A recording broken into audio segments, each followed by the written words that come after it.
see the facts on the ground, again, deep into the West Bank, beyond the separation barrier, we feel compelled to speak up against those actions. As I told John Kerry on Thursday, friends don't take friends to the Security Council. This is a day where the international community have utterly rejected the settlement activities, the policies of dictation, the policies of apartheid being employed by the current Israeli government.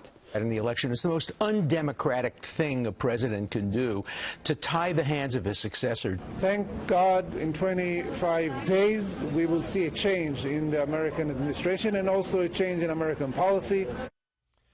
A significant international crisis erupted on Friday when most Americans were paying attention to the holidays, when the United States, in an unprecedented move, decided to abstain on a UN Security Council vote, a resolution that would condemn Israel for its settlements in the West Bank. It is a vote that will have lasting consequences, or will it? Let's bring in our panel now. Steve Hayes, editor-in-chief of the Weekly Standard; Mara Liasson, national political correspondent of National Public Radio; Mollie Hemingway, senior editor at The Federalist; and syndicated columnist Charles Krauthammer. How much damage is done as a result of this? This is very serious damage, and it cannot be undone because you can't change Security Council resolution without the acquiescence of the Russians and the Chinese, and you're not going to get it. But the Ben Rhodes statement you showed is so disingenuous.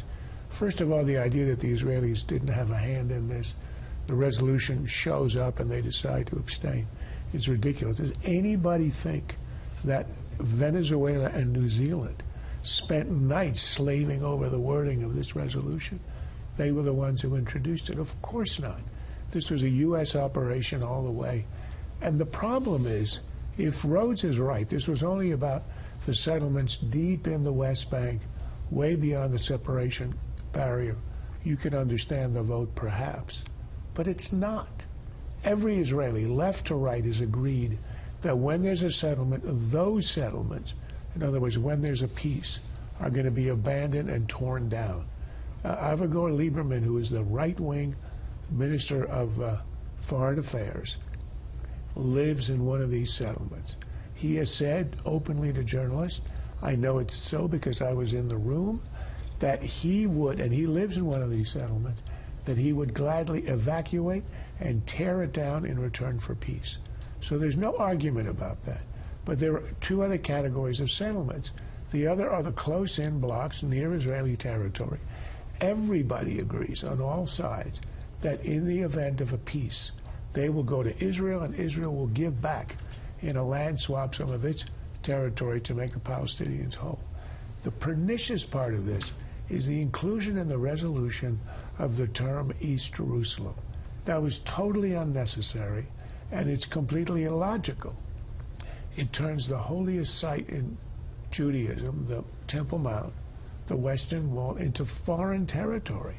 That's, you know, people say it's the third holiest shrine in Islam. It's the first holiest shrine of Judaism. It's as if the UN passed a resolution declaring Mecca and Medina to be sovereign Jewish or Christian territory.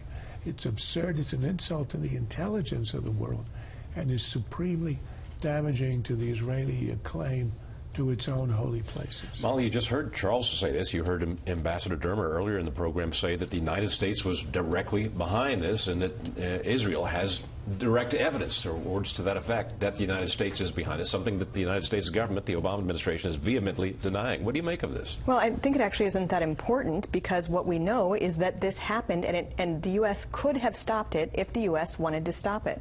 You have the U.S. Engaged in some pretty breathtaking, the Obama administration engaged in some pretty breathtaking dishonesty. They're saying that they warned Israel that this could happen, that they couldn't do anything to stop it. In many ways, this is Israel's fault.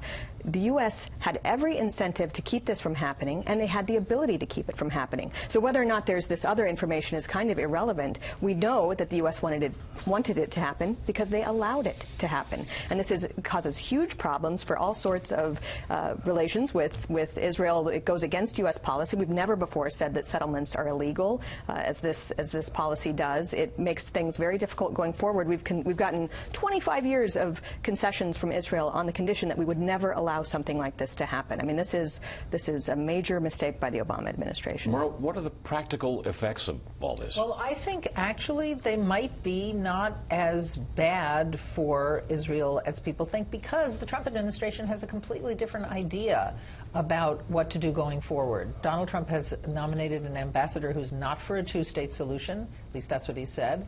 And we know that Donald Trump says he wants to make this deal in the Middle East, but maybe the U.S. policy on Israel will be completely different, and maybe, as people are talking about in Israel today, that Netanyahu himself is going to have to decide whether he is for or against a two-state solution, which he has paid lip service to, but people don't know if he's really for that. Steve? Well, I think there are 2 points to make here, one looking backward, one looking forward. The first is about the Obama administration. I mean, this fits the pattern of the Obama administration, punishing American allies and accommodating American enemies. At the exact same time that this controversy was unfolding, we posted a piece on the Weekly Standard website about new revelations in the Iran nuclear deal that the Obama administration had sought to keep quiet. They were revealed in part in this piece that we posted on the Weekly Standard website by the IAEA, new documents showing that the Obama administration had given sort of special accommodations to Iran as it pursues its nuclear program. This is the way that the administration has happened. I mean, it sort of perfectly encapsulates the administration's approach to the region, I would argue. And the second point, looking forward, is about the United Nations. I mean, I think this has the real potential to be a breaking point for the UN.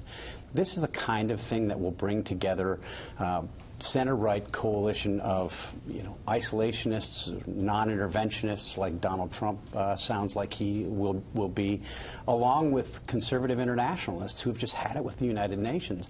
When you look back at the history of the United Nations, it's a history of presiding over genocides, accommodating authoritarians, excusing dictators.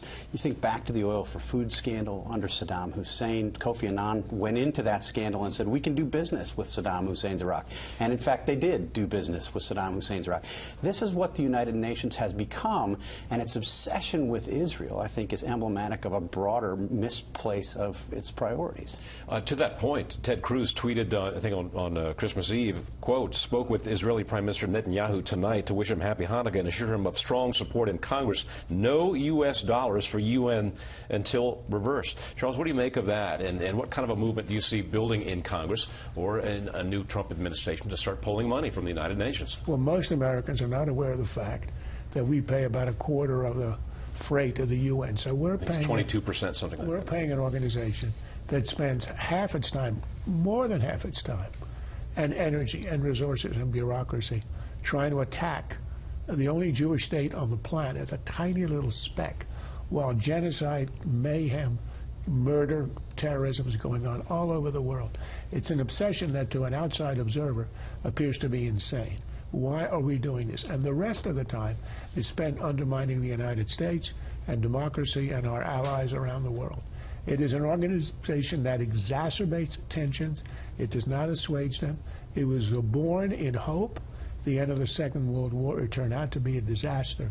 Any move to minimize our support for it, any move to get it out of the U.S., imagine if headquarters were in Zimbabwe, the amount of weight and coverage it would get. It would be zero. I think that's good real estate in downtown New York City, and Trump ought to find a way to put his name on it and turn it into condos.